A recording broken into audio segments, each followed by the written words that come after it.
The waitress accidentally bumped Angel's designer purse. The socialite stood up, outraged and theatrical, demanded someone tear the clumsy girl's uniform apart, for entertainment, for a lesson. Her friends obliged, shredding the fabric in front of everyone. Then the doors opened and the man who'd been watching and for months walked in. The quiet, lethal force who owned half the city's underground. What the room didn't know. He never forgives and he always protects what's his. Before we dive into this story, drop a comment telling me where you're watching from. This story is going to shake you to your core. So smash that subscribe button because you do not want to miss what happens next. And Torres's feet were screaming. She'd been working the Crystal Lounge for 8 straight hours, serving champagne to New York's elite at some billionaire's charity gala. Her black uniform was pressed, her dark hair pulled back in a neat bun, her smile professional despite the exhaustion eating through her bones. She was 24, working 3 jobs to help pay her younger sister's cancer treatments. And tonight's event meant an extra $400 she desperately needed. Table 7 needed refills. 6 women dripping in diamonds and designer gowns. Their voices bright with champagne and cruelty. Their laughter like shattering glass. She recognized the woman at the center of the table from society pages. Angel Sinclair, 28, heiress to the Sinclair Luxury Hotels empire, worth $600 million, famous for her vicious social games and even more vicious tongue. And approached carefully, champagne bottle balanced perfectly, her practiced hands steady despite her exhaustion. Miss Sinclair held out her glass without looking, like it was furniture, like she didn't exist, and poured carefully, the golden liquid streaming smoothly, until Angel suddenly shifted, bumping her $50,000 Hermes purse against Anne's hip. The champagne splashed over the rim, missing Angel's glass entirely, spraying across the white tablecloth. The table went silent. Oh my God! Angel gasped dramatically, shooting to her feet. Do you have any idea what you almost did? This dress is Valentino couture. $80,000. Anne's hands shook as she grabbed napkins immediately. I'm so sorry, miss. Let me. Sorry. Angel's voice rang out across the ballroom, sharp enough to cut through the orchestra. You're sorry. Conversations died. Heads turned. Hundreds of eyes locked on them. You just nearly destroyed an irreplaceable gown because you're too incompetent to hold a bottle without spilling. Angel's perfectly painted lips curled into something cruel. Look at you. You can't even do the simplest task without making a mess. Miss, please, and whispered, feeling the weight of every stare. It was an accident. I can. You can what? Angel grabbed Anne's wrist, manicured nails digging into skin. Pay for this? With what? Your tips. Her friends were laughing now, phones out, recording, capturing Anne's humiliation for their social media entertainment. Tears burned Anne's eyes, but she refused to let them fall. I'll pay for any cleaning. I'll work extra shifts. You'll do more than that. Angel's smile widened, predatory and gleaming. She turned to her friends. You know what? I think this uniform is the problem. So worn. So cheap. No wonder she can't move properly in it.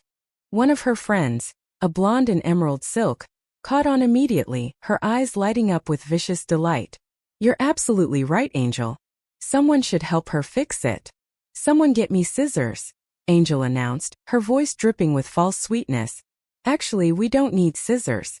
This fabric is practically disintegrating already. And she reached out, grabbing the collar of Anne's uniform, and ripped. The sound of tearing fabric echoed through the stunned silence of the Crystal Lounge. Anne gasped, trying to pull back, but Angel's friends were already surrounding her, hands grabbing at the material, pulling, tearing, laughing as the black fabric came apart in strips. Stop, please. Anne's voice broke as she tried to hold the pieces together. But there were too many hands, too much force, too much cruelty disguised as entertainment. The room watched. Some filmed. Nobody moved to help. Angel stepped back, admiring her work as Anne stood trembling in shredded fabric, tears finally streaming down her face, arms wrapped around herself. There, Angel purred. Much better. Now you'll remember to be more careful next time. The elite crowd erupted in nervous, complicit laughter. And then the double doors at the back of the ballroom opened. The laughter died instantly. A man walked in. Tall, impeccably dressed in a black suit that whispered of power and danger. Dark hair, darker eyes. Moving with the kind of stillness that made predators recognize prey. George Moretti, the ghost of New York. The man whose name was only spoken in whispers in certain rooms, whose influence stretched through every shadow, every backroom deal, every empire built on secrets. He stopped in the doorway. His eyes swept the room and locked on Anne. On Anne, standing in torn fabric, humiliated, broken. The temperature in the room dropped 20 degrees. Angel turned, following the collective gaze, her smile faltering as she saw him. She didn't know who he was. Not really. Just another rich man at another party. But every powerful person in that room knew exactly who George Moretti was. And they knew what it meant that he was staring at the girl they just destroyed. George walked forward, his footsteps echoing like a death sentence on marble floors. Straight toward Anne. And Angel Sinclair had no idea she'd just torn apart the one thing in this world that the city's most dangerous man would burn everything down to protect. And Torres had learned to be invisible. In a city like New York where everyone fought to be seen, she'd mastered the art of blending into wallpaper, of moving through spaces without leaving an imprint. It was safer that way. Easier. When you were invisible, people didn't notice when you were exhausted.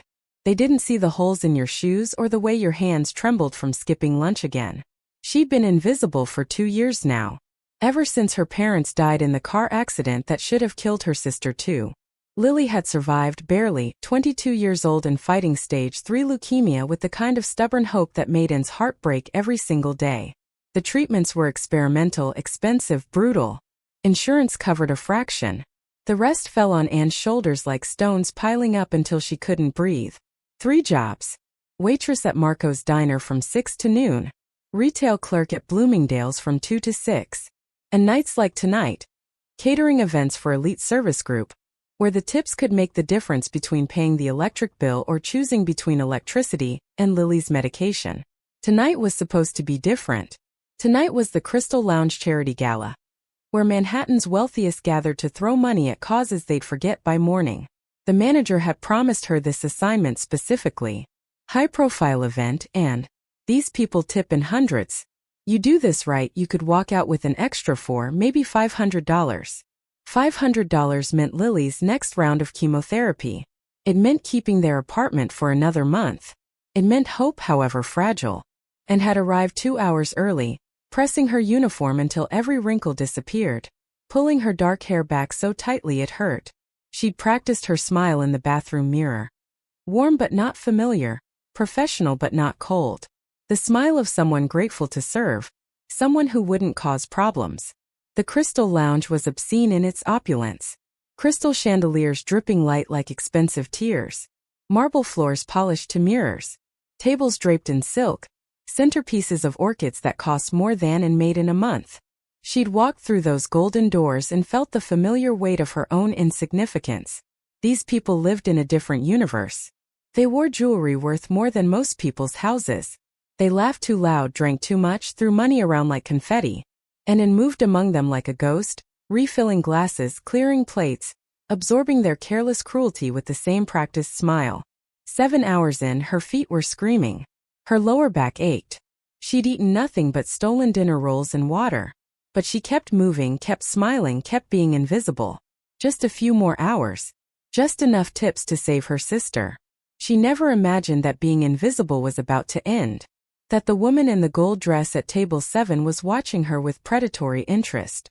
That cruelty sometimes wore diamonds in designer gowns. That tonight and Torres would be seen, and it would destroy everything. Angel Sinclair was bored. Devastatingly, exquisitely bored. She'd been bored for months now, ever since her father had cut her off from the fun credit cards after that incident in Monaco. Ever since her ex-fiancé had chosen that insipid brunette over her. Ever since her so-called friends had started whispering behind her back about her declining relevance in society pages. Boredom was dangerous for Angel. It made her creative. Cruel. She sat at table 7, surrounded by her inner circle. Women who laughed at her jokes because they were terrified not to. Who copied her style because they had none of their own. Who participated in her games because refusal meant exile. They were sipping champagne that cost more per bottle than most people's rent. Discussing vacation homes and plastic surgeons with the casual brutality of people who'd never wanted for anything. Angel was only half listening. Her eyes tracked movement across the ballroom, searching for something, anything, to make this tedious evening interesting. That's when she noticed the waitress. Dark hair pulled back severely, tired eyes behind a professional mask, moving with the careful precision of someone who couldn't afford to make mistakes. Younger than Angel, but worn down in a way that made Angel's lips curl with contempt. Poor people always look so exhausted, so desperate, so pathetically grateful for scraps. "Who's that?" Angel asked, her voice sharp enough to cut through her friend's chatter. The blonde and emerald Cassandra glanced over. "Who? The waitress?" "Nobody." "Why? She just served our table 10 minutes ago and already looks like she's about to collapse." Angel took a slow sip of champagne, her mind already working. How unprofessional. She watched the waitress approach another table. Watched her smile with practiced warmth at people who didn't even acknowledge her existence. Something about that smile irritated Angel. That pretense of dignity. That illusion that being polite and hardworking meant anything in a world that rewarded beauty, wealth, and ruthlessness. "I think I need a refill," Angel announced, holding up her half-full glass. The waitress turned at the gesture, making her way over with that infuriating professional smile still intact. "Of course, miss. Right away." Angel studied her up close. Pretty in a common sort of way. Late 20s maybe. Wedding ring conspicuously absent.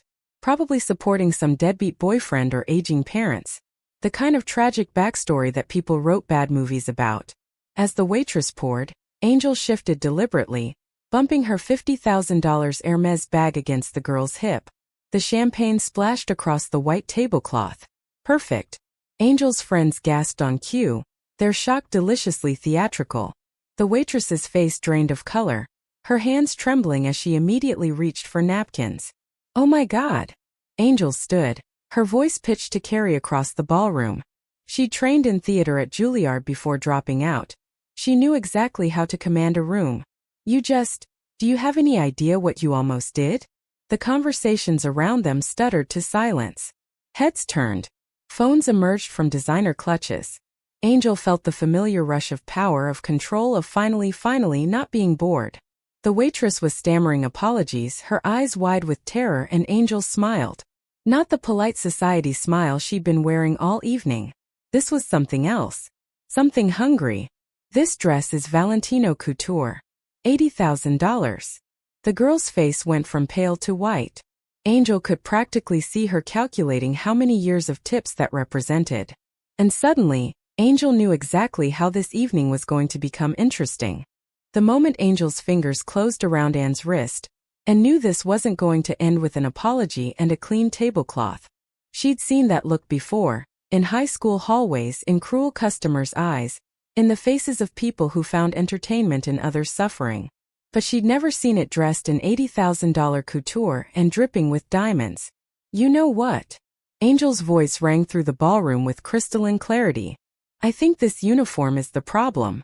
So worn. So cheap. No wonder she can't move properly in it."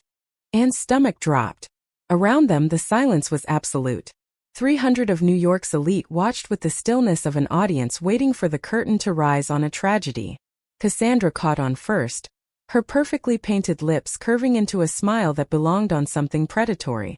"You're absolutely right, Angel. Someone should help her fix it. Please," and tried to pull back. But Angel's grip was iron-wrapped in silk.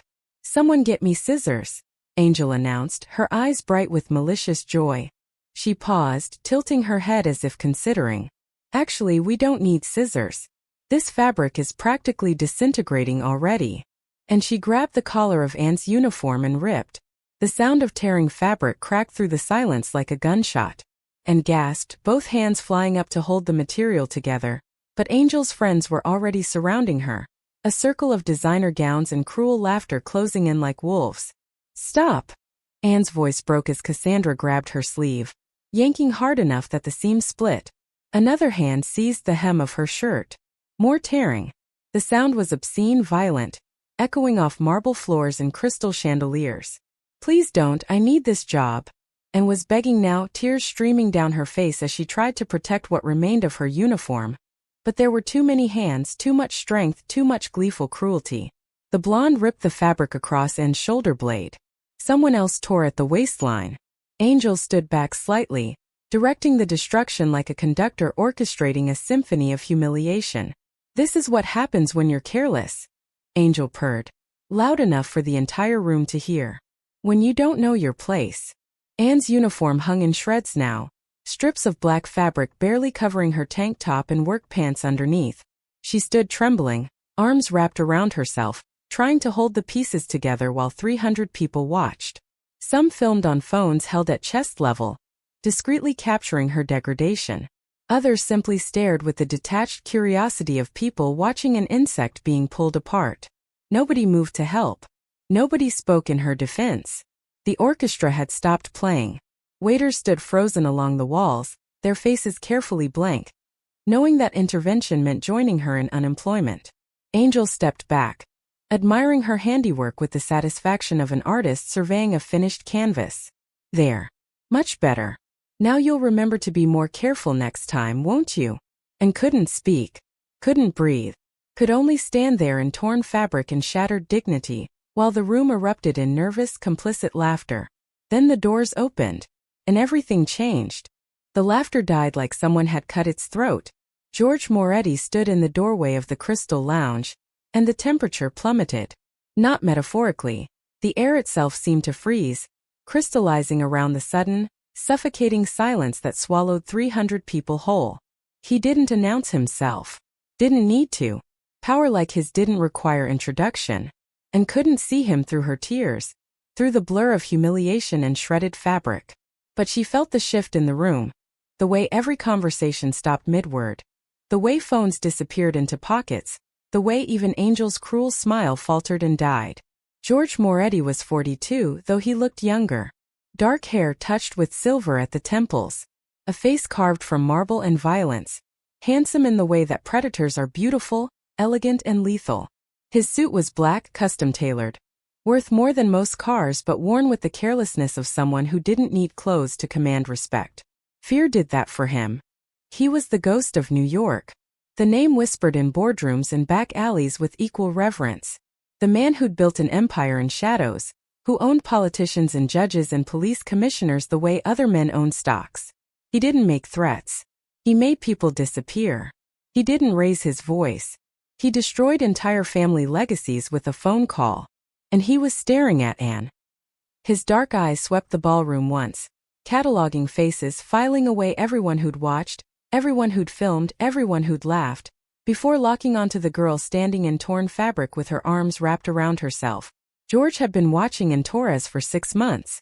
Since the night she'd served coffee at a charity breakfast and smiled at an elderly woman who dropped her purse, helping her collect scattered pills and photographs while other servers walked past. Since he'd made inquiries and learned about her dying sister, her 3 jobs, her exhausting dignity. Since he'd realized that in a city drowning in corruption, and Torres was the rarest thing he'd ever found. Something good. He'd kept his distance, watched from afar, protected her without her knowledge, a landlord convinced to lower her rent, a hospital billing error that reduced Lily's treatment costs, a manager at Elite Service Group who suddenly started giving and the highest paying events. He'd told himself he was just ensuring she survived, that his interest was academic, that he wasn't obsessed. But seeing her now, humiliated, degraded, shaking, something ancient and volcanic erupted in George's chest. He walked forward.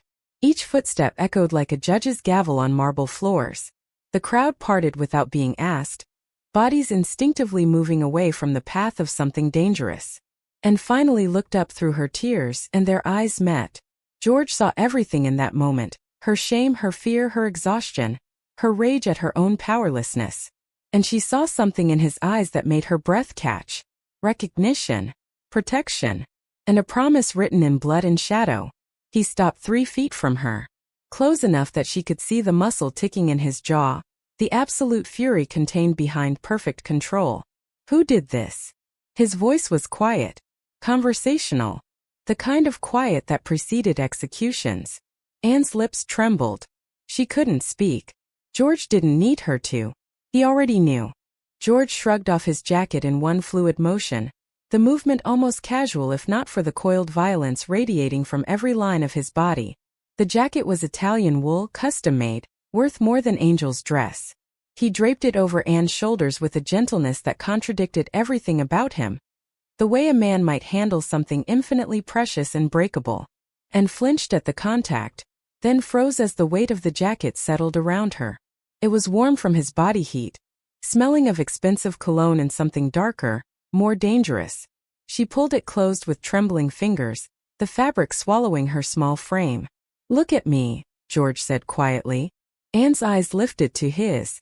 Up close he was terrifying. Not because of his expression, which was almost tender, but because of what lurked behind it. The absolute certainty of violence. The promise of retribution. "What's your name?" "Anne." Her voice cracked. "Anne Torres." "Anne." He said it like he was memorizing it, though she somehow knew he already knew everything about her.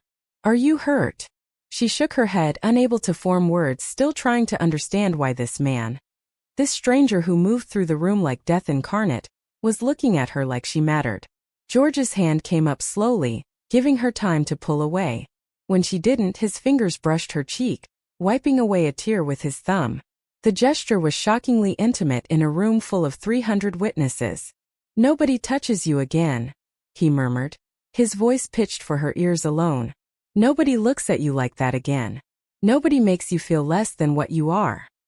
He paused, his dark eyes holding hers with an intensity that made her chest tighten.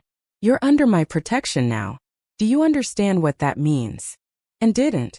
Not really. But she nodded anyway because something in his voice demanded acknowledgement. George leaned closer, his lips nearly brushing her ear.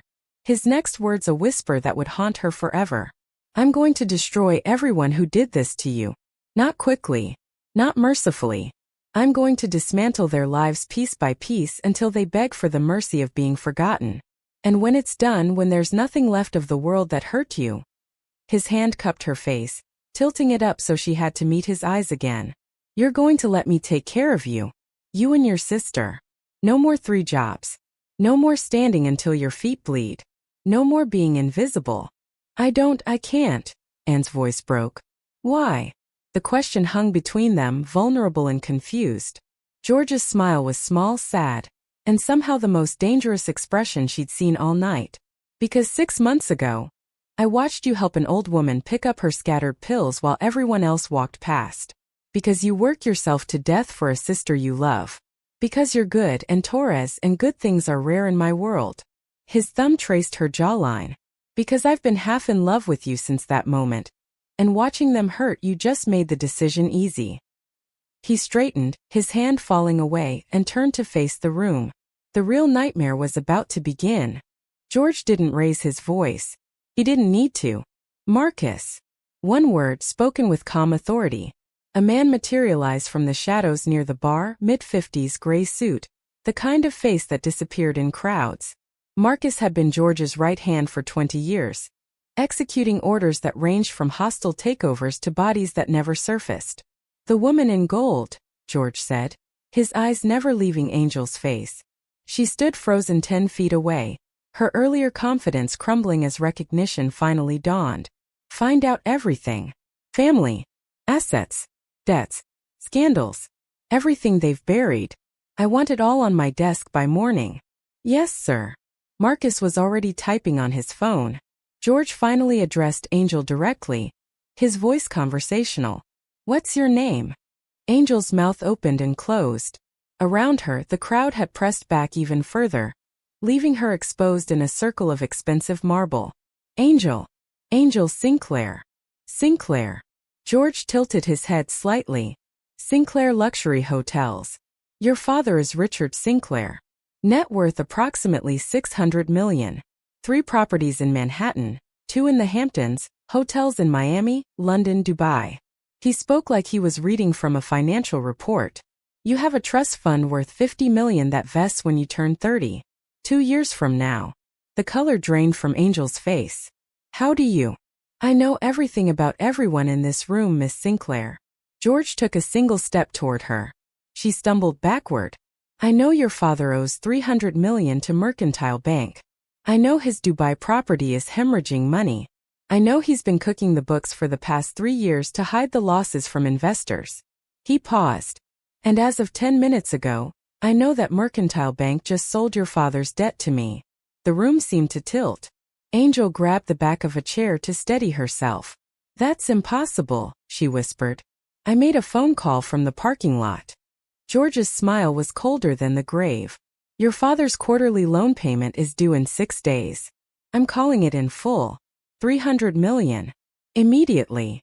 You can't, that's not the terms. I'm invoking the acceleration clause. It's in the contract your father signed. Page 47, paragraph 3. He defaults, I foreclose on everything. The hotels, the properties, the cars, the art collection. Everything. George's voice remained perfectly calm, delivering financial devastation like he was ordering coffee. Your trust fund is tied to those assets. When they're liquidated to pay the debt, there won't be a trust fund anymore. Angel's legs gave out. She collapsed into the chair, her gold dress pooling around her like melted metal. But George wasn't finished. Marcus, I also want a full audit of Sinclair Hotel's accounting practices delivered to the SEC by tomorrow afternoon. Include everything, the falsified occupancy rates, the phantom Dubai investors, the offshore accounts in the Caymans. He turned back to Angel.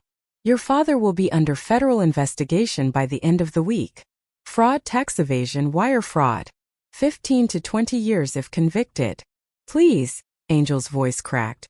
I didn't know, I didn't. You tore her clothes off for entertainment, George said quietly. You humiliated her in front of 300 people because you were bored. Because you thought your money made you untouchable. He crouched down until he was eye level with her, his voice dropping to something that made grown men weep. I'm going to teach you what untouchable really means. And by the time I'm done, you'll wish all I'd taken was your dignity.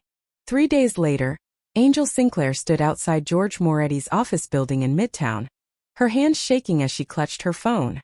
The past 72 hours had been a waking nightmare. Her father's assets frozen, federal agents showing up at their penthouse at dawn with warrant papers and handcuffs, her credit cards declined at Bergdorf's, her friends' calls going unanswered. Her name, once whispered with envy, now spoken with pity and schadenfreude across every society page and gossip column in Manhattan. She tried everything. Lawyers who refused to take her calls once they heard Moretti's name. Family friends who suddenly didn't recognize her number. Even her mother had fled to their London property, abandoning Angel to face the ruins alone. There was only one option left. Angel had spent 2 hours on her appearance. The desperation kind of effort, hair professionally styled, makeup flawless, wearing a dress that had cost $15,000 and was cut to remind men why they made stupid decisions. She built a career on her beauty, on her ability to manipulate men with a smile and a strategic touch. Surely this could work. The security guard at the front desk looked at her like she was something unpleasant he'd found on his shoe, but after a brief phone call, he directed her to the 42nd floor. George's assistant, an older woman with steel gray hair and eyes that missed nothing, led Angel down a hallway lined with abstract art worth millions. Mr. Moretti can spare 5 minutes. The office was massive, floor-to-ceiling windows overlooking Manhattan, decorated in dark wood and leather, and the kind of restrained wealth that didn't need to announce itself. George sat behind an enormous desk, signing documents without looking up. Mr. Moretti. Angel injected warmth into her voice, the breathless quality that usually made men stumble. Thank you for seeing me. He didn't respond, didn't even acknowledge her presence. Angel moved closer, her heels clicking on marble floors. I wanted to apologize. For the other night. I'd had too much champagne and I wasn't thinking clearly and... Stop talking. George's voice was flat, bored. Angel's carefully rehearsed speech died in her throat. She tried a different approach, moving around the desk, close enough that he could smell her perfume, that her presence became impossible to ignore. I made a terrible mistake. But surely we can work something out? Some sort of arrangement. She let her hand rest on the edge of his desk, leaning forward just enough that the cut of her dress did its work. This was the moment when men usually faltered, when their eyes dropped and their resolve crumbled. George finally looked at her. Angel's smile froze. There was nothing in his eyes. No attraction, no interest, no flicker of the desire she'd weaponized her entire adult life. He looked at her the way someone might look at a roach they were deciding whether to crush immediately or let suffer. "You think I want you?" His voice was clinical, almost curious. "You think anything about you appeals to me?" Angel's confidence splintered. George stood and she instinctively stepped back. He walked past her to the windows, hands in his pockets, silhouetted against the Manhattan skyline. "You're everything I despise about this city. Cruel without cause. Privileged without gratitude. Vicious because you're empty inside and destroying others is the only thing that makes you feel alive." "That's not. The investigations aren't stopping, Miss Sinclair. Your father will be indicted. Your assets will be liquidated. And you," he turned, his face expressionless, "you'll learn what it feels like to be powerless. To beg. To be invisible." Angel's legs trembled. "Please. I'll do anything. There's nothing you have that I want."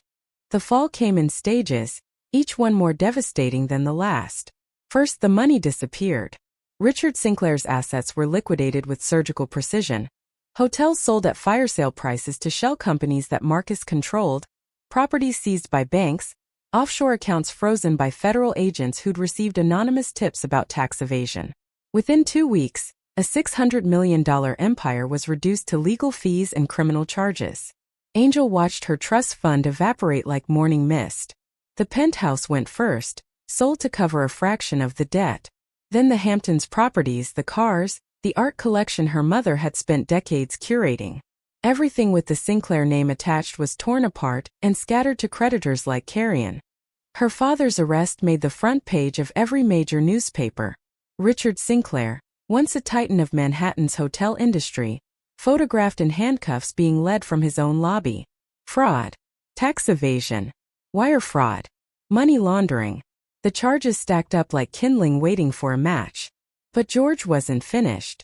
The social exile was methodical, almost beautiful in its cruelty. Suddenly, every exclusive club had membership issues. Every charity gala had reached capacity. Every restaurant where Angel had once been greeted by name now claimed no available tables. Former friends crossed the street to avoid her. Group chats went silent the moment she tried to contribute. Her social media following hemorrhaged, thousands of unfollows per day, as people distanced themselves from the Sinclair scandal. The video didn't help. Someone, Angel never discovered who, but she suspected George's people had confiscated every phone that had filmed her cruelty, leaked edited footage to gossip sites. Angel Sinclair tearing a waitress's uniform to shreds while laughing. The audio crystal clear. Her face unmistakable. The cruelty undeniable. The internet was merciless. Think pieces about wealth and privilege. Memes of her sneering face. Hashtags demanding accountability. Brands she'd once partnered with released statements condemning her actions and severing all ties. Angel moved into a studio apartment in Queens, the only place she could afford with what little remained. No doorman. No marble. No designer anything. She took a job as a receptionist at a dental office, earning $15 an hour and swallowing her humiliation every time someone recognized her and whispered. Then came the arrest. 6 weeks after that night at the Crystal Lounge, 2 NYPD detectives showed up at her apartment with a warrant. Assault and battery. Criminal mischief. Witness statements from 3 waiters who'd watched the entire incident. Security footage the hotel had suddenly discovered, after months of claiming the cameras had malfunctioned. You have the right to remain silent. Angel sat in the back of the police car, handcuffs biting into her wrists, and thought about the waitress whose name she'd never bothered to learn. And Torres. That's what the arrest warrant said. The victim whose clothes Angel had torn apart for entertainment. The bail was set at $50,000. Angel didn't have it. Her father was in federal custody awaiting trial, facing 20 years. Her mother had filed for divorce from London and refused to answer calls. The friends who'd laughed with her that night had vanished like smoke. Angel spent 3 days in jail before a public defender managed to get her released on her own recognizance. She walked out into gray Manhattan drizzle, wearing the same clothes she'd been arrested in, and realized with crystalline clarity that this was her life now. No money. No family. No future. George Moretti had promised to strip her of everything. He'd kept his word. And Torres stood in front of the floor-to-ceiling windows of her new office, looking out over Manhattan with an expression of quiet wonder that still hadn't faded after 3 months. The city looked different from the 45th floor. Cleaner. More manageable. Less like a place that could crush you under its indifferent weight. Behind her, architects spread blueprints across a conference table. Plans for the third Torres Foundation Community Center. This one in the Bronx. Free childcare. Job training. Medical clinics. Legal aid. Everything Anne had needed and never had when she'd been working 3 jobs and choosing between electricity and her sister's medication. Lily was in remission now. The experimental treatment George had funded, the one insurance had called not medically necessary, had worked.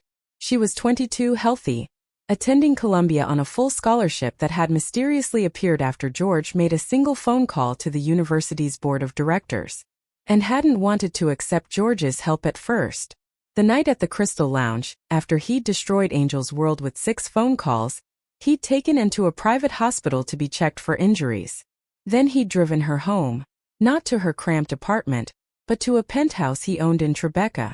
Until you figure out what you want, he'd said. No obligations. No expectations. Just safety. She'd lasted 2 days before trying to leave, insisting she needed to work, needed to be independent, needed to prove she wasn't just some charity case he'd rescued on a whim. George had looked at her with those dark, dangerous eyes and said quietly, "You've been surviving alone your entire life and maybe it's time to let someone help you live instead." That had broken something in her. Some wall she'd built to protect herself from disappointment and loss. She'd cried in his arms for an hour while he held her with a tenderness that contradicted everything about his reputation. Their relationship had grown slowly, carefully. George courted her like she was something precious, not just protected. Dinners where they talked for hours. Quiet evenings reading while he worked. Moments where he looked at her like she was the only real thing in a world built on lies and violence. He'd proposed 4 weeks ago, in the hospital room where Lily had just received her clear scan results. No grand gesture. Just him on one knee, holding a ring that had belonged to his grandmother, asking if she'd let him spend the rest of his life making sure she never had to be invisible again. And had said yes with tears streaming down her face. Now she wore the ring. A simple platinum band with a single perfect diamond, and used George's resources to rebuild the world that had tried to break her. The Torres Foundation employed 200 people. Former waitresses. Single mothers. People who'd been invisible their entire lives. They ran shelters, legal clinics, job training programs. They paid living wages and provided health care and treated people with the dignity and had been denied. Marcus knocked on the office door. "Mrs. Moretti-to-be, there's someone here to see you. Says she has an appointment." And checked her calendar and froze. Angel Sinclair. The name she put on her schedule 3 days ago when the email had come through, desperate, begging. Asking for just 5 minutes of Anne's time. And had debated ignoring it. Had asked George what she should do. He'd kissed her forehead and said, "She's your ghost now, not mine. You decide if she gets absolution." And took a breath and smoothed her dress. Designer now, though she still felt strange wearing clothes that cost more than she used to make in a month. Send her in. Angel Sinclair walked through the door, and barely recognized her. The woman who'd torn her uniform apart while laughing had been replaced by someone hollowed out. Cheap clothes. No makeup. Hair pulled back in a simple ponytail. Eyes that had learned what powerlessness tasted like. They stared at each other across the expanse of Anne's office. The waitress who'd become a queen, and the queen who'd become invisible. "Thank you for seeing me," Angel whispered, her voice breaking on the last word. And didn't smile. Didn't offer false comfort. But she gestured to the chair across from her desk. Some scars deserved to be witnessed. And some forms of mercy were harder than revenge. If you enjoyed this story and felt the tension, please consider subscribing. It really helps the channel, and more Mafia stories are on the way.